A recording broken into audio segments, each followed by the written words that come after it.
വെള്ളിയാഴ്ച നമസ്കാരം കഴിഞ്ഞ് ടെഹ്റാനിലെ പള്ളിക്കു മുന്നിൽ കൂടിയ ആൾക്കൂട്ടത്തെ അഭിസംബോധന ചെയ്യുകയായിരുന്നു ആയത്തുൽ ഖൊമേനി. 5 വർഷത്തിനിടെ ആദ്യമായാണ് ഇത്തരത്തിലൊരു അഭിസംബോധന നടത്തുന്നത്. ഇസ്രയേലിന് നേരെയുള്ള ആക്രമണങ്ങളെ ജനസേവനമെന്ന് വിശേഷിപ്പിച്ച ഖൊമേനി അധികനാൾ ഇസ്രയേൽ ഹമാസിനെയും ഹിസ്ബുള്ളയെയും എതിർക്കില്ല എന്നും പ്രഖ്യാപിച്ചു. ലെബനന്റെയും പലസ്തീന്റെയും മറ്റു മുസ്ലിം രാജ്യങ്ങളുടെയും ശത്രു ഇറാന്റെയും ശത്രുവാണെന്നും കൂടി ഖൊമേനി പറഞ്ഞു. കൂടെ നിന്ന ജനങ്ങൾ ഞങ്ങൾ നിങ്ങൾക്കൊപ്പമുണ്ടെന്ന് വിളിച്ചു പറഞ്ഞു. അതേസമയം ലെബനനിൽ ഇസ്രയേൽ പ്രത്യാക്രമണം തുടരുകയാണ്. ബെയ്റൂത്തിലെ ആശുപത്രിയിലെ മുഴുവൻ ജീവനക്കാരും കൊല്ലപ്പെട്ടതോടെ ആശുപത്രി പൂട്ടി. 25 ഗ്രാമങ്ങളിലുള്ളവരോട് മാറി താമസിക്കാൻ ഇസ്രയേൽ സേന ആവശ്യപ്പെട്ടു. ബെയ്റൂത്തിലേക്കുള്ള വ്യോമാക്രമണവും തുടരുകയാണ്.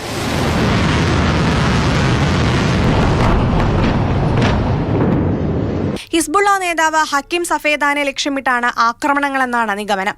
കൊല്ലപ്പെട്ട ഹസൻ നസ്രല്ലയുടെ പിൻഗാമി എന്ന് കരുതപ്പെടുന്ന നേതാവാണ് ഹക്കീം സഫേദാൻ. ഇറാന്റെ എണ്ണ കേന്ദ്രങ്ങൾ ആക്രമിക്കുന്നത് ചർച്ച ചെയ്യുന്നുവെന്ന ജോ ബൈഡന്റെ പ്രസ്താവനയ്ക്ക് പിന്നാലെ എണ്ണവിലയിൽ 4% വർധനയാണ് ഉണ്ടായിട്ടുള്ളത്. International desk, Mathrubhumi news.